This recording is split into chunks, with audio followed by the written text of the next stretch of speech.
विश्व शांति और देश की समृद्धि के लिए 7.5 महीने से चल रहे महाव्रत का रविवार को 500 पहले हवन के साथ समापन हो गया।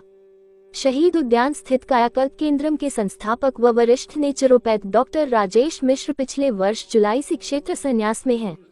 डॉक्टर मिश्र ने विश्व शांति और देश की समृद्धि के लिए 501 हवन का महाव्रत लिया था। साथ ही यह भी संकल्प था कि महाव्रत पूर्ण होने तक कायाकल्प केंद्रम परिसर से बाहर नहीं निकलेंगे।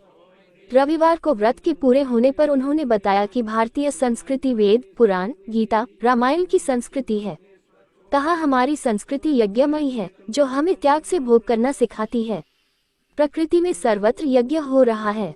डॉक्टर मिश्र ने बताया कि धरती में बोया गया बीज सैकड़ों गुना हो जाता है, अग्नि में डाली गई आहुति लाख गुना हो जाती है।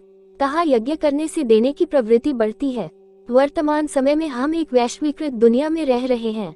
वैश्वीकरण के इस काल में लोभ, असंतोष बढ़ता जा रहा है, जिसके कारण पर्यावरणीय असंतुलन, विभिन्न प्रकार की महामारियां, युद्ध, भूकंप आदि से त्राही त्राही मची हुई है।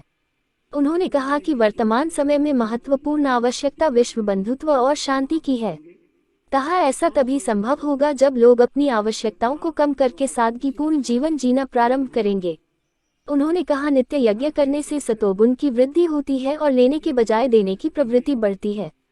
डॉक्टर मिश्र ने कहा कि जो देना जानता है उसे ईश्वर कई गुना देता है। बताया, भारत ने आपदाग्रस्त तुर्की में सहायता भेजकर यज्ञ किया है, जिसके परिणामस्वरूप लिथियम का विशाल भंडार मिला। डॉक्टर राजेश 7.5 महीने बाद 14 फरवरी को कायाकल्प केंद्रम परिसर से बाहर निकलेंगे और सबसे पहले नैमिषारण्य जाकर गोमती नदी के किनारे हवन करेंगे। इस अवसर पर अभियोजन अधिकारी पद्मनाभम स्वामी, दिलीप गुप्ता, डॉक्टर श्रुति दिलीरे, डॉक्टर अभिषेक पांडेय, शिव कुमार, नंद किशोर सागर, गोविंद गुप्ता, सोनू गुप्ता, श्री ओम पांडेय, डॉक्टर वीरेश शुक्ल, डॉक्टर अवंतिका त्रिपाठी, दीपाली, रेखा गुप्ता, ललिता गुप्ता व अन्य लोग उपस्थित रहे। हम अपनी आवश्यकताओं को कम करें, सादगीपूर्ण जीवन जिए, देना सीखें। घर का कूड़ा कचरा भंडारण करने की प्रवृत्ति बढ़ती चली जा रही। ये भी लाओ, वो भी लाओ, लाओ लाओ लाओ लाओ। रोग बढ़ रहे हैं, अपसादित व्यक्ति हो रहा है, वो सुख नहीं ले सकता, आनंद की प्राप्त नहीं कर सकता। जितने ज्यादा हमारा घर के कूड़ा कचरा निकालिए, घर को खाली कीजिए, अपने कमरों को, अपने कच्छ को थोड़ी सांस लेने दीजिए, लोगों को बांटिए।